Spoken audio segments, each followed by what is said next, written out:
परमेश्वर देव बापाची उपकार स्तुती असो.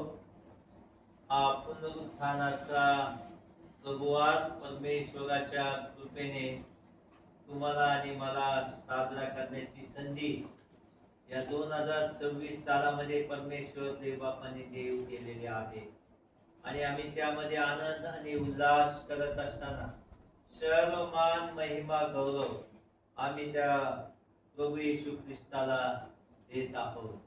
आणि म्हणून परमेश्वराची उपकार स्तुती असो की आज आपण सुरक्षितपणे त्याच्या मंदिरामध्ये उपस्थित आहोत.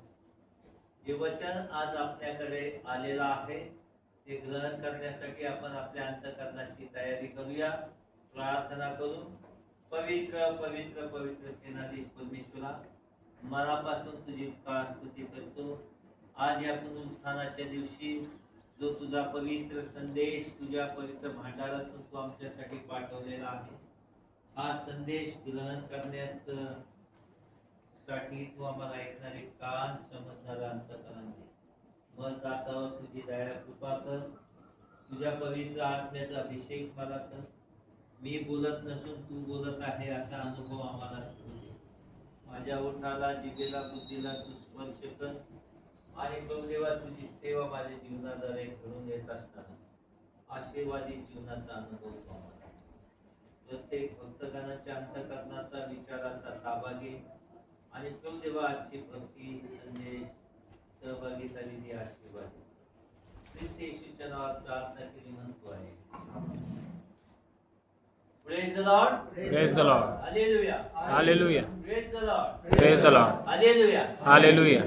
Praise the Lord. Praise the Lord. Hallelujah. Hallelujah. प्रभू उठला आहे. खरोखर उठला आहे. प्रभू उठला आहे. खरोखर उठला आहे. प्रभू उठला आहे. खरोखर उठला आहे. परमेश्वराची उपकार स्तुती असो. प्रियांनो, आज संपूर्ण जगामध्ये पुनरुत्थानाचा पवित्र दिवस हा मोठ्या उत्साहाने आवेशाने साजरा होत आहे. पहाटेपासूनच लोक रस्त्यावर येऊन घोषणा देत आहेत, प्रभू उठला आहे, प्रभू उठला आहे. आणि संपूर्ण जगाला ही सुवार्ता अनेक ठिकाणी लोक मोठ्या जयघोषाने सांगत आहेत की प्रभू उठला आहे. या जगामधील सगळ्यात महत्वाचं आश्चर्य जे काय आहे ते म्हणजे आमच्या प्रभू येशू ख्रिस्ताचं मरणावर विजयी होऊन पुनरुत्थित होणं हे आहे. या जगामध्ये असा एकमेव देव आहे जो मृत्यू पावला आणि तिसऱ्या दिवशी तो मरणावर विजयी झालेला आहे. आणि त्या विजयी ख्रिस्ताचे आम्ही सर्वजण अनुयायी आहोत. आणि प्रभू येशू ख्रिस्त जर उठला नसता तर आज आम्ही हा पुनरुत्थानाचा दिवस साजरा केला नसता. परंतु त्या प्रभूने तुमच्या आणि माझ्या सार्वकालिक जीवनाच्या वाटचालीसाठी हा महत्वाचा जी घटना आहे ती जगामध्ये घडलेली आहे. प्रियांनो, ख्रिस्ताचे पुनरुत्थान म्हणजे ख्रिस्ती विश्वासाचा आत्मा आणि प्राण आहे. नवा करार हा जितक्या प्रमाणात वधस्तंभ केंद्रित आहे त्याहून अधिक प्रमाणात तो पुनरुत्थान केंद्रित आहे. ख्रिस्ताचं पुनरुत्थान हा ख्रिस्ती जीवनाचा आत्मा आणि प्राण आहे. पुनरुत्थान हेच मंडळीच्या ईश्वर ज्ञानाला आणि उपासनेला आकार देते, जीवनाला दिशा देते. ख्रिस्ती विश्वास प्रियांनो हा पुनरुत्थानाचा विश्वास आहे. ख्रिस्ती विश्वासाप्रमाणे देव हा नुसता देव नाही किंवा त्रैक्य देव नाही, तर तो मेलेल्यांना उठविणारा आणि पुन्हा जिवंत करणारा देव आहे. याचा पुरावा पवित्र शास्त्रामध्ये आम्हाला पाहायला मिळतो. जर रोमकारास पत्र 4 अध्याय 16-17 वचन आपण वाचूया. रोमकारास पत्र 4 अध्याय 16 आणि 17 वचन. बायबल उघडेच ठेवा. या कारणास्तव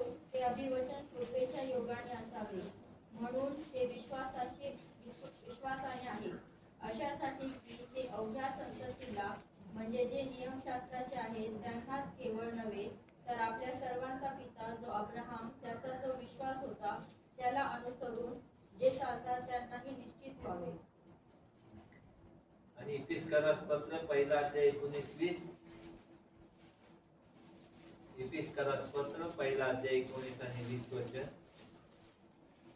और उसकी सामर्थ हम में जो विश्वास करते हैं कितनी महान है। उसकी शक्ति के प्रभाव के उस कार्य के अनुसार जो उसने मसीह में किया है कि उसको मरे हुओं में से जिलाकर स्वर्गीय स्थानों में अपनी दाहिनी ओर और सब प्रकार की प्रधानता और अधिकार और सामर्थ और प्रभुता के और हर एक नाम के ऊपर जो न केवल इस लोक में पर आने वाले लोक में भी लिया जाएगा। मला किती वाचा. आणि जे आपण विश्वास ठेवणारे आणि जे आपण विश्वास ठेवणारे ते आपल्या विषयीच्या त्याच्या ते आपल्या विषयीच्या त्याच्या सामर्थ्याचे अपार महत्व ते काय त्याच्या सामर्थ्याचे अपार महत्व ते काय हे तुम्ही त्याच्या बलशाली ते तुम्ही त्याच्या बलशाली पराक्रमाच्या कृतीवरून ओळखून घ्यावे. पराक्रमाच्या कृतीवरून ओळखून घ्यावे. त्याने तीच कृती ख्रिस्ताच्या ठाई दाखवून त्याला मेलेल्यातून उठवले. त्याने तीच कृती ख्रिस्ताच्या ठाई दाखवून त्याला मेलेल्यातून उठवले. ही दैवी योजना होती. ख्रिस्ताचं जगामध्ये येणं, या जगामध्ये त्याची 3.5 वर्षाचं वास्तव्याची जी सेवा आहे ती सेवा, तसंच ख्रिस्ताचं सर्वात महत्वाचं येण्याचं जे उद्देश आहे तो पूर्ण करणं ही देवाची जी योजना होती. ती स्वर्गामध्ये ज्या दिवशी पाप जगामध्ये आलं त्या दिवशी परमेश्वराने प्रस्थापित केली आणि त्याच्या योजनेनुसार त्याने अखिल जगाच्या पापशालनासाठी आपल्या पुत्राचं बलिदान दिलेलं आहे. आणि हे बलिदान आमच्यासाठी विशेष महत्वाचं आहे की त्याने सांडलेल्या रक्ताद्वारे तुम्हाला आणि मला पापांची क्षमा प्राप्त झालेली आहे. आणि नुसती पापांची क्षमा प्राप्त झाली नाही तर त्याने तुम्हाला आणि मला खंडणी भरून विकत घेतलं आणि त्याची मुले होण्याचा अधिकार दिला. त्याने तुम्हाला मुले होण्याचा अधिकार देत असताना त्याने तुम्हाला आणि मला निवडून घेऊन नीतिमान जीवनाचा अनुभव देऊ केलेला. आता आम्ही देवाची नीतिमान मुलं आणि मुले अशी आहोत. आणि जे नीतिमान लोक आहेत त्या नीतिमान लोकांना घेऊन जाण्यासाठी पुन्हा एक वार प्रभूचं येणं होणार आहे. आणि म्हणून आम्ही विशेष असे लोक आहोत. आणि हा विशेष दर्जा तुम्हाला आणि मला या पुनरुत्थानाच्या द्वारे प्राप्त झालेला आहे. जर प्रभू येशूचं पुनरुत्थान झालं नसतं तर प्रियांनो आमचा ख्रिस्ती विश्वास हा डळमळीत झाला असता. आणि म्हणूनच ख्रिस्ती विश्वास हा पर्यायाने पुनरुत्थानातील विश्वास आहे असं रोमकारास पत्र 10वा अध्याय आणि 9व्या वचनामध्ये आपल्याला पाहायला मिळतं. रोमकारास पत्र 10वा अध्याय 9वं वचन काय म्हणतं की येशू प्रभू आहे. येशू प्रभू आहे असे जर तू आपल्या मुखाने कबूल करशील असे जर तू आपल्या मुखाने कबूल करशील आणि देवाने त्याला मेलेल्यातून उठवले आणि देवाने त्याला मेलेल्यातून कोणाला एक प्रभू येशू ख्रिस्ताला मेलेल्यातून उठवले असा आपल्या अंतःकरणात विश्वास ठेवशील अशा आपल्या अंतःकरणात विश्वास धरशील तर तुझे तारण होईल. तर तुझे आमचे तारण विश्वासाने कृपेच्या द्वारे झालेला. त्या कृपेला आम्ही लायक नव्हतो कारण आम्ही जन्मताच पापी होतो. आणि आमच्यावर कृपा प्रभूने केली, देव पित्याने केली की त्याने आपला एकुलता एक पुत्र आमच्यासाठी दिला यासाठी की आमचा नाश होऊ नये. तर ज्या सार्वकालिक जीवनामध्ये पित्याचं स्थान आहे, प्रभू येशू ख्रिस्ताचं स्थान आहे, त्या सार्वकालिक जीवनामध्ये आम्ही सुद्धा असावं. आणि म्हणून हे पुनरुत्थान एक विशेष प्रकारचं पुनरुत्थान आमच्या जीवनामध्ये आहे. ख्रिस्ताचे पुनरुत्थान झाल्याने शोकाचे रूपांतर आनंदात झालेलं आम्ही पाहतो. शोकाचं रूपांतर, नैराश्याचं रूपांतर, भीतीचं रूपांतर, अज्ञानाचं रूपांतर आनंदात झालेलं आम्ही पाहतो. आम्ही पाहतो जे शिष्य 3.5 वर्ष प्रभूच्या सहवासात होते, ज्या दिवशी प्रभूला त्या वधस्तंभावर खिळलं आणि प्रभूचा मृत्यू झाला, त्यावेळेस शिष्यांची स्थिती अत्यंत दयनीय होती. ते पांगले गेलेले होते, ते इकडे तिकडे लपून बसले. आपण पाहतो की ते खोलीमध्ये लपून बसले होते. भीतीने ते घाबरले होते की आता आमच्या गुरुला तर मारलं, आता तो मेला, आता आमचा नंबर आहे, आता आम्हाला सुद्धा हे नाही का शोधून काढतील. आणि परंतु आपण पाहतो की प्रभू येशू ख्रिस्ताचं पुनरुत्थान झाल्याने शोकाचं रूपांतर आनंदात झाले आणि वधस्तंभ हा अखिल जगासाठी शुभ वार्ता बनलेला आहे. आणि याचा पुरावा 1 करिंथ 15 अध्याय 3 आणि 4 वचन आपण वाचूया. 1 करिंथ 15 अध्याय 3 आणि 4 मराठीमध्ये वाचा पटकन. कारण मला जे सांगण्यात आले ते मी तुम्हाला सांगून टाकले. त्यापैकी मुख्य हे की शास्त्राप्रमाणे ख्रिस्त तुमच्या आमच्या पापाबद्दल मरण पावला. 4 वचन.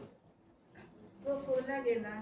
शास्त्राप्रमाणे 3ऱ्या दिवशी त्याला पुन्हा उठविण्यात आले आणि तो केफाला मग 12 जणांना दिसला. प्रभूचं पुनरुत्थान होणार याची भविष्यवाणी जुन्या करारापासून आहे. आपण हा सगळा वृत्तांत गुड फ्रायडेच्या दिवशी नाही का उत्तम शुक्रवारच्या संदेशामध्ये ऐकला, कालही आपण ऐकलं. ही पुनरुत्थानाची भविष्यवाणी ही काही गुप्त नव्हती, ती काही सिक्रेट ठेवली नव्हती, ती काही दडून ठेवली नव्हती. तर प्रभू येशू ख्रिस्ताचं या जगामध्ये येण्या अगोदर ही भविष्यवाणी संपूर्ण जगाला करण्यात आली होती की देवाचा पुत्र या जगामध्ये येणार आहे आणि तो अखिल जगाचे पाप आपल्यावर घेणार आहे. त्या वधस्तंभावर तो आपला प्राण अर्पण करणार आहे आणि त्याच्या सांडलेल्या रक्ताद्वारे अखिल जगाला पापापासून क्षमा प्राप्त होणार आहे. आणि म्हणून ते वधस्तंभ आमच्या ख्रिस्ती जीवनामध्ये या पुनरुत्थानाच्या द्वारे एक भूषणाचं चिन्ह त्या ठिकाणी निर्माण करण्यात आलेलं आहे. आणि वधस्तंभ हेच आमुचे निशान, सदैव निशान. वधस्तंभ हेच आमुचे भूषण. ख्रिस्ती जीवनाचं भूषण काय आहे? तर वधस्तंभ आहे. ना की आमची संपत्ती, ना की आमची डिग्निटी, ना की आमचं पद, परंतु वधस्तंभ हे आमचं भूषण आहे की या वधस्तंभावर माझा प्रिय प्रभू येशू ख्रिस्त, ज्याला मी तारणारा म्हणून स्वीकारलेला आहे, या प्रभूने माझ्यासाठी आपला प्राण दिलेला आहे. आणि त्याने दिलेल्या त्या बलिदानाच्या द्वारे आज मी प्रभूचा मुलगा किंवा मुलगी असं या जगामध्ये माझी ओळख झाली. आणि म्हणून ख्रिस्ती विश्वासणाऱ्याच्या जीवनामध्ये वधस्तंभाशिवाय कुठलंही चिन्ह भूषणावं नसावं. आता काही लोक फॅशन म्हणून ते चिन्ह वापरतात, कोणी कानात वापरतात, कोणी गळ्यात वापरतात, कोणी हातावर कोरतात, कोणी कपाळावर कोरतात. परंतु आमच्या अंतःकरणामध्ये या वधस्तंभाचं महत्व बिंबलेलं आहे का? की फक्त आम्ही त्या 40 दिवसाच्या उपवास समयामध्येच त्या वधस्तंभाला महत्व देतो किंवा ख्रिस्ताच्या बलिदानाची आम्ही आठवण करतो. सदैव निशान उभारिले, सदैव आमच्या जीवनामध्ये ज्या आमच्या जीवनामध्ये आम्ही वाटचाल करत आहोत, त्या आमच्या वाटचालीमध्ये वधस्तंभाशिवाय आम्हाला कशाचाही अभिमान नसावा. प्रियानो, वधस्तंभ हा शुभ वार्ता बनला. निंदास्पद असलेला वधस्तंभ हे देवाचे तारणदायी कृत्य होय आणि येशू ख्रिस्त फसवा नसून तोच मसीहा आहे याची साक्ष म्हणजे त्याचे झालेले पुनरुत्थान. कारण प्रभू येशू ख्रिस्ताने आपल्या पुनरुत्थानाविषयी 3 वेळा जाहीर प्रगट केलेला आहे. पवित्र शास्त्र जर आपण पाहिलं नव्या करारामध्ये प्रभू येशू ख्रिस्ताने मृत्यूला सामोरं जाण्यापूर्वी 3 वेळा आपल्या मृत्यूबद्दल आणि पुनरुत्थानाबद्दल साक्ष दिलेली आहे आणि त्याची साक्ष म्हणजे आज त्याचे झालेले पुनरुत्थान. प्रियानो, पुनरुत्थान हे या जगातील ऐतिहासिक सत्य आहे. ते जोडून तोडून बनाव केलेला प्रकार नाही. या पुनरुत्थानाच्या विषयीची अनेक प्रकारची साक्ष आज इस्रायलमध्ये उपलब्ध आहे. पहिली गोष्ट म्हणजे कवटी म्हटलेले ठिकाण आजही इस्रायलमध्ये आहे की ज्या ठिकाणी प्रभू येशू ख्रिस्ताला वधस्तंभावर दिलेला. ती रिकामी कबर, जी कबर त्याला धन्वंताकडून प्राप्त झालेली ती कबर, ती आजही त्या ठिकाणी उघडी आहे. धोट तिथेच आहे, सारलेली आहे. त्या कबरीचं दर्शन घेण्यासाठी जगातील लाखो लोक आजही इस्रायलमध्ये जातात आणि त्या सत्यतेची पडताळणी करतात. ज्या ज्या ठिकाणी प्रभू येशू ख्रिस्त गेला ती ठिकाणं आजही त्या ठिकाणी जशीची तशी आहेत आणि त्या ठिकाणी प्रत्येक ठिकाणी मंदिराची स्थापना झालेली आपल्याला. म्हणून प्रियानो, हे ऐतिहासिक सत्य आहे आणि ह्या सत्याला चॅलेंज असं नाही. या सत्याला कोणी आव्हान करू शकत नाही. हे सत्य हे त्रिकाल सत्य आहे. कारण आमचा प्रभू येशू ख्रिस्त हा पुनरुत्थित प्रभू येशू ख्रिस्त आहे. जर पुनरुत्थान नसते तर अविश्वासाचा काहीच उपाय राहिला नसता. जर प्रभूचं पुनरुत्थान झालंच नसतं तर लोक विश्वासामध्ये आले. चांगलेपणावर वाईटाचा विजय झाला. सैतानाचे प्लॅन सगळे सक्सेस झाले. येशूचे पराक्रमी मरण भव्य पण निरर्थक ठरले असते. आणि जर असे झाले असते तर देवावर विश्वास ठेवणे आम्हा विश्वासणाऱ्यांना अविचाराचे झाले असते. ठेवला असता का आपण विश्वास की प्रभू येशू ख्रिस्त आला, त्याने तुमच्या आणि माझ्यासाठी प्राण. प्रियांनो, म्हणूनच येशूचे पुनरुत्थान हाच आशेचा आधार आहे. आणि येशूने म्हटले आहे की पुनरुत्थान व जीवन मीच. योहान 11:25. योहान 11:25 बघा बरं.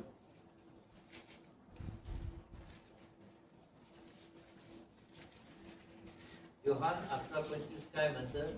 येशूने तिला म्हटले, पुनरुत्थान व जीवन मीच आहे.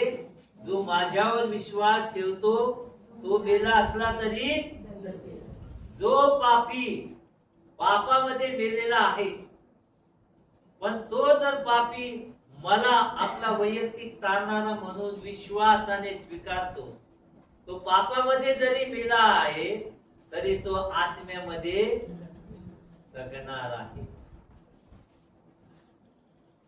प्रियांनो, जो माझ्यावर विश्वास ठेवतो तो मेला असला तरी जगेल. ख्रिस्ती धर्माचा भक्कम पाया काय असेल तर ते प्रभूचे पुनरुत्थान होईल. यावरच ख्रिस्ती धर्म टिकून आहे प्रियांनो. ख्रिस्ती व्यक्तीचे जीवन हे प्रभू येशूच्या पुनरुत्थानाच्या आशेवर आधारित आहे. पुनरुत्थित ख्रिस्त आमची आशा आहे प्रियांनो. पुनरुत्थान हा आमचा विश्वास आहे. पुनरुत्थान हे शुभवर्तमानाचे सामर्थ्य आहे प्रियांनो.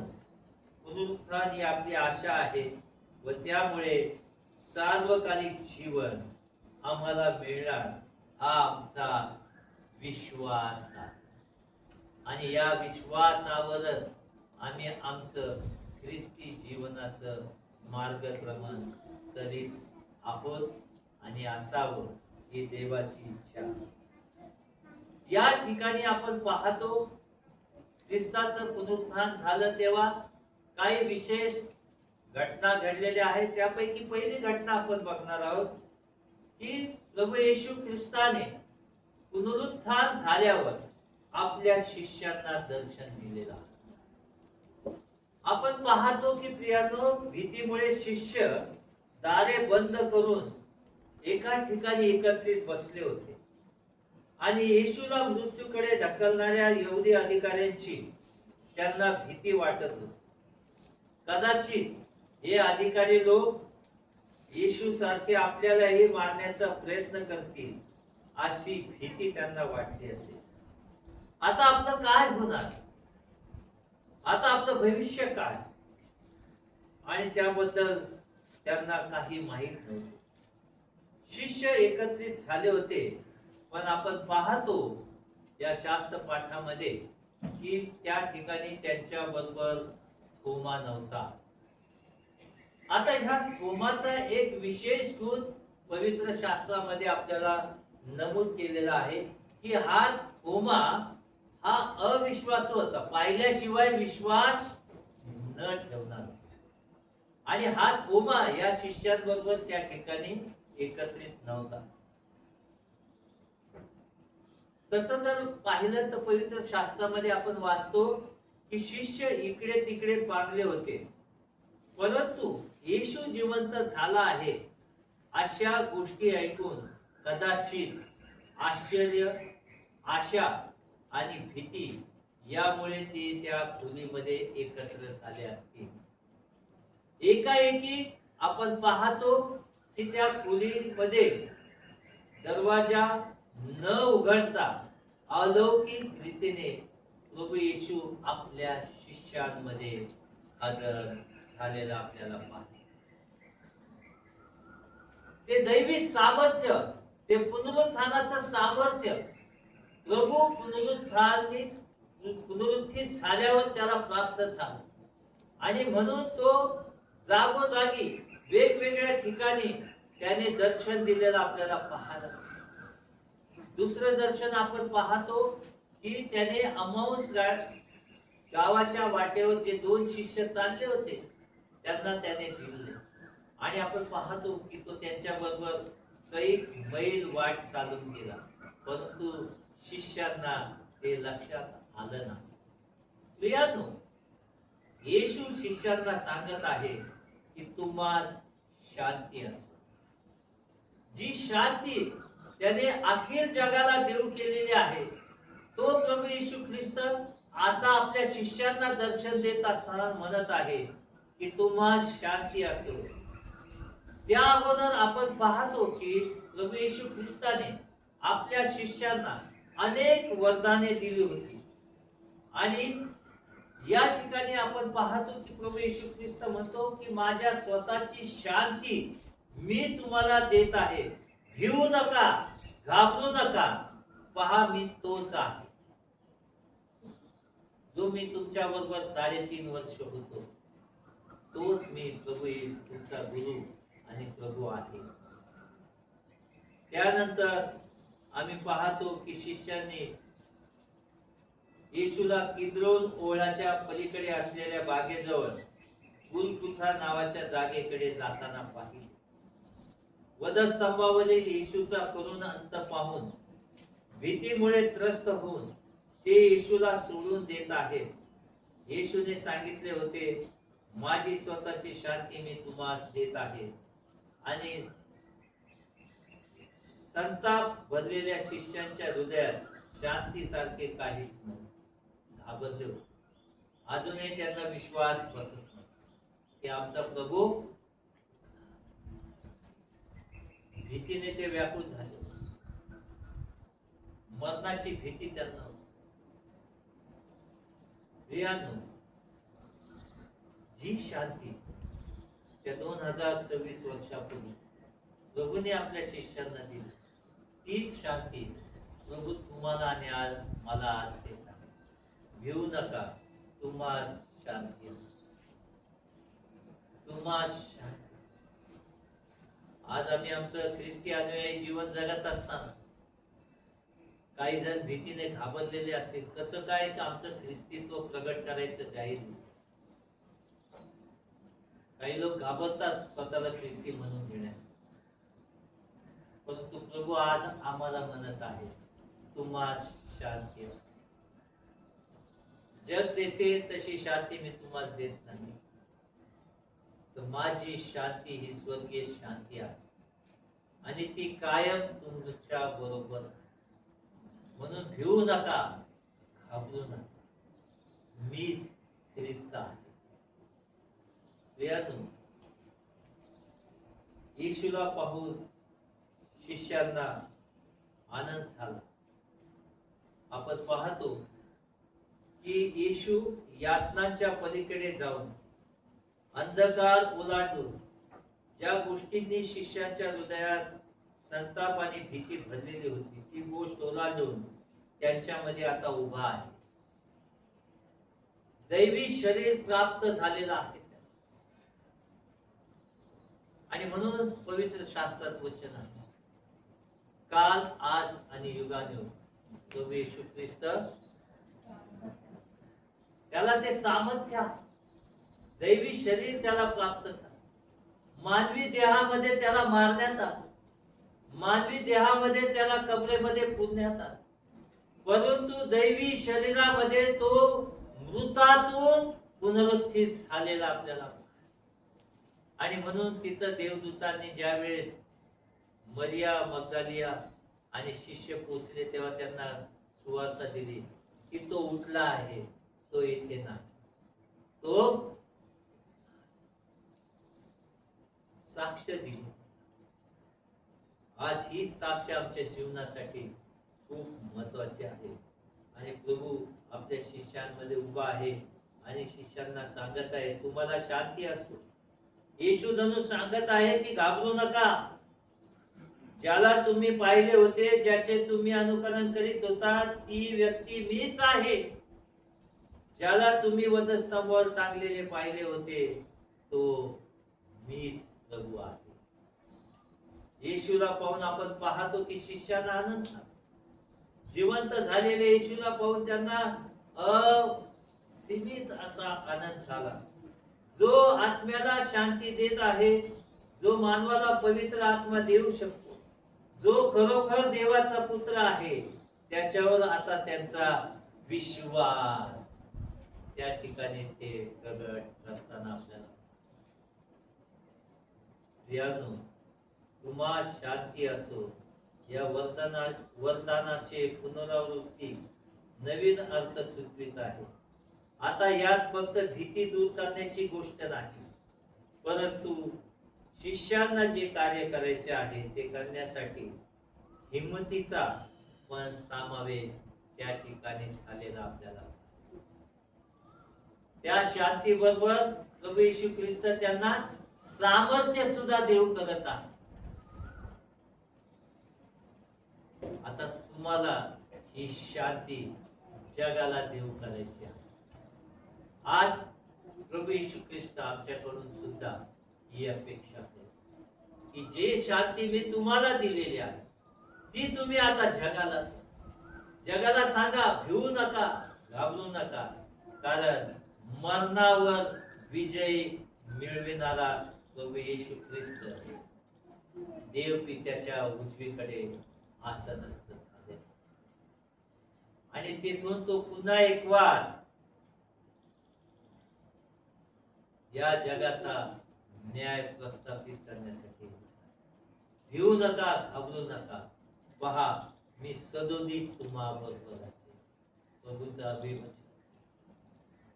तो आम्हा मृत्यू पावला, गाडला गेला, पुनरुत्थित झाला. आता देवाच्या उजवीकडे असं नसतात. याचा अर्थ प्रभूचं सानिध्य त्याने आम्हाला सोडून दिलंय का? तर मी सदोदित तुम्हाबरोबर. प्रियांनो, तुम्हा शांती असो.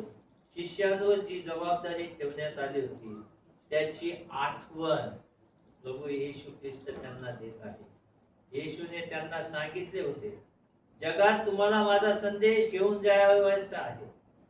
शुभ संदेशाच्या प्रचाराचा महान आदेश येशूने शिष्यांना दिला होता. परंतु येशूच्या मृत्यूच्या कारणाने यातना, मानसिक त्रास आणि निराशा यांनी त्रस्त होऊन ते कदाचित स्वतःची जबाबदारी विसरून गेल्यामुळे भीतीने घाबरून एका ठिकाणी बसले. आज प्रभू येशू ख्रिस्त सुद्धा आम्हाला जबाबदारी देत आहे. आम्हाला आठवण करून देत आहे की तुम्हाला माझा संदेश घेऊन जगामध्ये जायचा. पृथ्वीच्या दिगंतापर्यंत जोपर्यंत माझ्या नावाची घोषणा होणार नाही तोपर्यंत माझं दुसरं येणं. त्यावेळेस शिष्यांना त्याने आज्ञा दिली. आज प्रभू येशू ख्रिस्त आजच्या पुनरुत्थानाच्या दिवशी तीच आज्ञा आणि जबाबदारी तुम्हाला आणि मला देत आहे की जाऊन संपूर्ण सृष्टीला सुवार्तेची घोषणा. आणि ती सुवार्ता हीच की प्रभू येशू ख्रिस्त या जगात आला पाप्यांना शोधावयास आणि तारावयास. पाप्यांच्या पापशालनासाठी त्याने आपलं अमूल्य बलिदान त्या वधस्तंभावर. त्या बलिदानानंतर त्याला मानवी देहामध्ये पुरण्यात आले. परंतु देवाच्या दैवी योजनेप्रमाणे प्रभू येशू ख्रिस्त मरणावर विजयी झाला आणि तो आज पुनरुत्थित झालेला आहे. आणि तो पुनरुत्थित ख्रिस्त तुमचं आणि माझं भूषण असा. पुनरुत्थानाच्या पहिल्या दिवशी येशू त्यांना जबाबदारीचे भान का देत आहे? तो का म्हणत आहे की तुम्हा शांती असो? तो शिष्यांना साक्ष पुरावा देत आहे आणि तो म्हणत आहे की माझे हात पहा, ज्या कुशीमध्ये भाला खुपसला होता ती माझी कूस पहा. मला ओळखा प्रियांनो, पहा मी जिवंत आहे. माझी जखम पाहून समजा की मृत्यूवर मी विजेता बनलो आहे. आता भिण्यासारखे काहीच कारण नाही. आम्ही मानवी स्वभावामध्ये जगत असताना बऱ्याच वेळेस पुरावा असल्याशिवाय आम्ही विश्वास ठेवत. काय पुरावा आणि कशावर आम्ही विश्वास ठेवायचा? आम्ही हे कशावर खरं आहे? प्रभू येशू ख्रिस्ताने शिष्यांना म्हटले, तुम्ही मला ओळखा, पहा मी जिवंत आहे. नंतर जेव्हा शिष्यांच्या हृदयात आनंद उत्पन्न झाला तेव्हा येशू त्यांना त्यांच्या जबाबदारीचे भान देत आहे. जसे पित्याने मला पाठविले आहे त्याचप्रमाणे मी पण तुम्हास पाठवित आहे. येशू त्यांना सांगत आहे की तुमच्या स्वतःचाच आनंद पुरेसा व्हायला नको.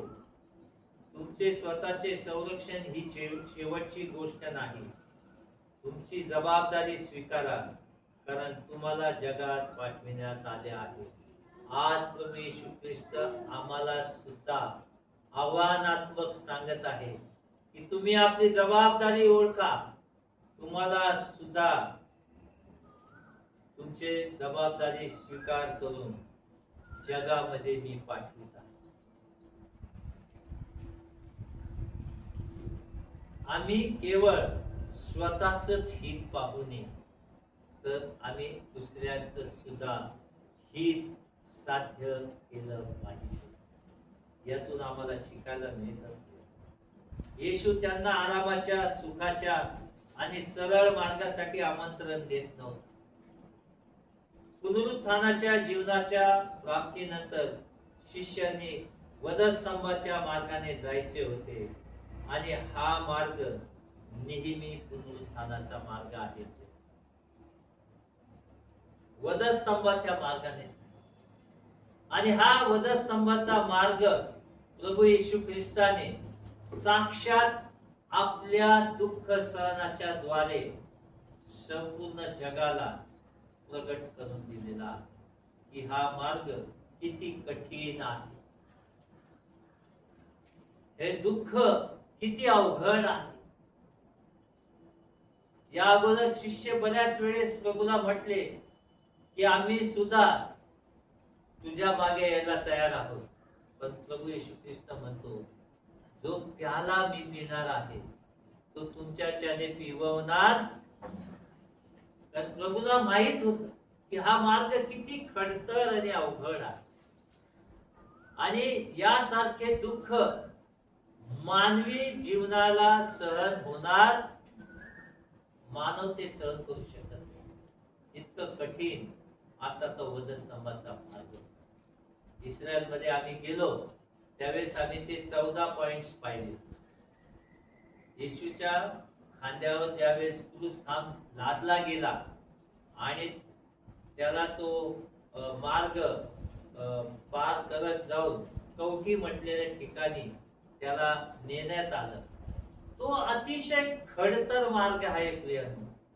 जर तुम्हाला इस्रायलला जायची संधी मिळाली आणि हा वधस्तंभाचा मार्ग म्हणतात, वे टू कॅल्वरी, आणि अत्यंत कठीण मार्ग आहे. आणि आपण पाहतो की येशू 3 वेळा पडला नाही का क्रूस खांब वाहताना. किती वेळा? कठीण असा मार्ग आहे. रडू येतं आपल्याला की किती कठीण यातना प्रभूने सहन केला तुमच्या आणि माझ्यासाठी. आम्ही त्या कृपेला लायक नसतानाही प्रभूने तुमच्यावर माझ्यावर प्रीती केली. ती कृपा त्याने तुमच्यावर माझ्यावर केली. ते अवघड दुःख, ते अवघड यातना त्याने तुमच्या आणि माझ्यासाठी सहन केलं आणि ते क्रूस खांब त्याने शेवटपर्यंत त्याने तो वाहिला. आणि हे करत असताना त्याला फटक्याने मारण्यात आले. आणि फटके मारत असताना तुम्ही जर त्या चाबकाचं वर्णन जर कधी वाचलं तर वाचा, तो चाबूक असा होता की त्याच्या पुढे जे जे चामडी होती त्या चामडीला अंकुचीदार खिळे लावण्यात आले होते. आणि जसे जसे रोमन सैनिक येशूला फटके मारत होते त्या प्रत्येक फटक्या गणित ते खिळे प्रभू येशू ख्रिस्ताच्या शरीरामध्ये अडकून ओढले जात असते. चाबूक ओढला जात असताना मांस घेऊन, प्रभूचं मांस घेऊन ते बाहेर. काय यातना प्रभूने तुमच्या आणि माझ्यासाठी सहन केली.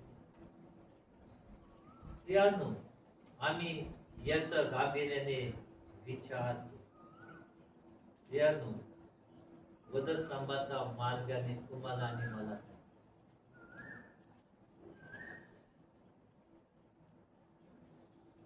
विश्वासणाऱ्याला वधस्तंभाचा मार्ग कठीण नाही.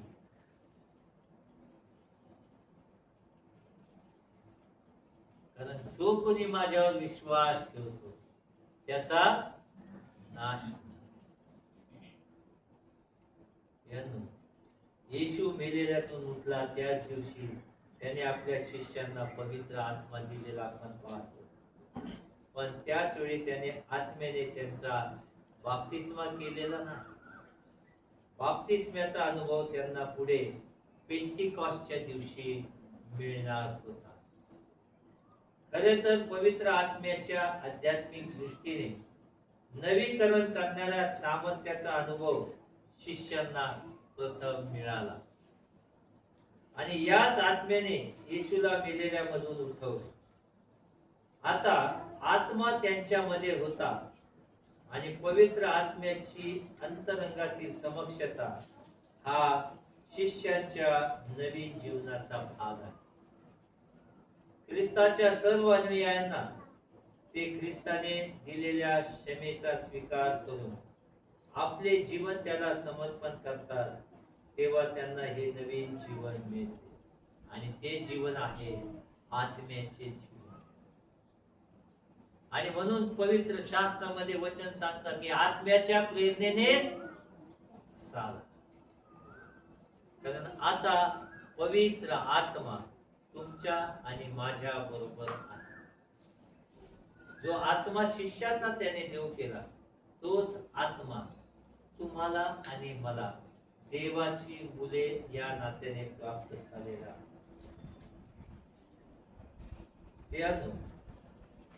आम्ही पाहतो पवित्र आत्म्याचा स्वीकार करा या वाक्यावरून दिसते की त्या ऐतिहासिक क्षणी आत्म्याने शिष्यांमध्ये प्रवेश केला आणि तो त्यांच्यामध्ये आणि त्यांच्याद्वारे वस्ती करून राहिला. शिष्यांना आध्यात्मिक दृष्टीने नवे करावे यासाठी पवित्र आत्मा दिला होता आणि यामुळेच ख्रिस्ताबरोबर वैयक्तिक नातं आमचं जुळलं झालं.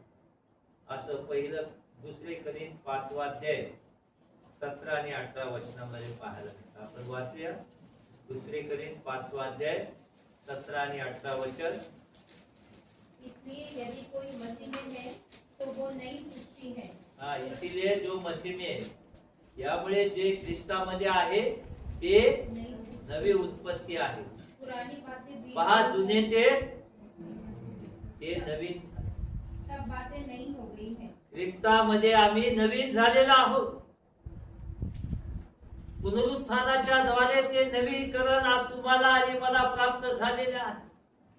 पूर्वी आम्ही त्या पापाच्या वासनेमध्ये जीवन जगत होतो. आता आम्हाला त्या बलिदानाच्या द्वारे पाप क्षमा प्राप्त होऊन आम्ही देवाची मुले झालो. देवाची मुले झाल्याने आम्ही नीतिमान असे गणण्यात आलेले आहोत. आणि आता आम्ही ख्रिस्तामध्ये नवी उत्पत्ती अशी आहोत. पहा जुने ते आमचं जीवन गेलं. ख्रिस्तामध्ये आम्ही नवीन असे झालेले आहोत. प्रियांनो,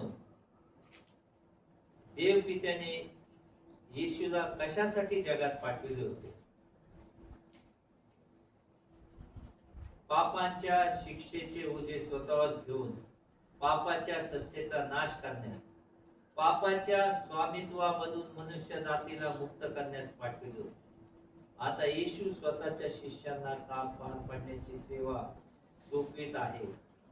जर तुम्ही माणसाच्या पापांची क्षमा कराल तर त्याला क्षमा झाली आहे.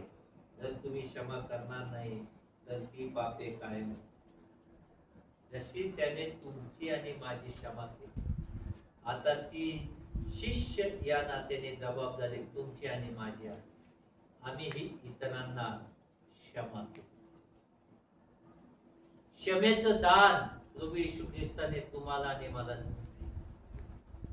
आमच्या जीवनामध्ये आम्ही आत्मपरीक्षा ते क्षमेचं दान प्राप्त करून आणि आम्ही इतरांनाही क्षमा करतो. आम्ही इतरांनाही ख्रिस्ताची शांती देतो. जी शांती तुम्हाला आणि मला देऊ करण्यात आलेली आहे, ही शांती आज तुम्ही आणि मी जगाला सांगूया की प्रभू येशू ख्रिस्त पुनरुत्थित ख्रिस्त आहे. त्या पुनरुत्थित ख्रिस्ताचा मी अनुयायी आहे आणि त्या पुनरुत्थित ख्रिस्ताने देव केलेली सगळी अभिवचन आज आमच्या जीवनातून आम्ही पूर्ण करण्यासाठी येथून पुढची आमची वाटचाल करूया. आम्ही पाहतो की शिष्यांना दर्शन झाल्यावर 1 आठवड्यानंतर पळून गेलेला थोमा परत येतो. सगळ्या शिष्यांबरोबर आता तो सुद्धा आहे. थोमाच्या हृदयाची गोष्ट येशूला माहीत आहे. कारण तो अंतर्याम जाणणारा प्रभू आहे. थोमाच्या मनामध्ये काय चलबिचल चालू आहे हे प्रभू येशू ख्रिस्ताने जाणलं. आणि अदृश्य येशूला माहित होते की थोमाने बाकीच्या शिष्यांसमोर कसा संशय दाखविला आहे. आता प्रत्यक्ष तेथे उपस्थित होऊन येशू थोमाला सांगत आहे, थोमा, ये माझ्या कुशीत हात घाल, स्पर्श करून मला पहा की मी तोच येशू आहे. मनात शंका करू नको, तर विश्वास धर. येशूची शक्ती शंकेला या ठिकाणी विरघळून टाकत असताना आपल्याला पाहिजे. आणि त्याचा थोमा एक जिवंत नमुना. आज असंख्य थोमा या जगामध्ये आहेत की जे अजूनही विश्वास धरीत नाही की प्रभू येशू ख्रिस्त पुनरुत्थित झालेला आहे, त्याने मरणावर विजय. आज प्रभू येशू ख्रिस्त अशा सगळ्या संशयित शिष्यांना सांगत आहे की या माझ्या कुशीत हात घाल. ज्या हातामध्ये किडे ठोकले त्या हातामध्ये आपले बोट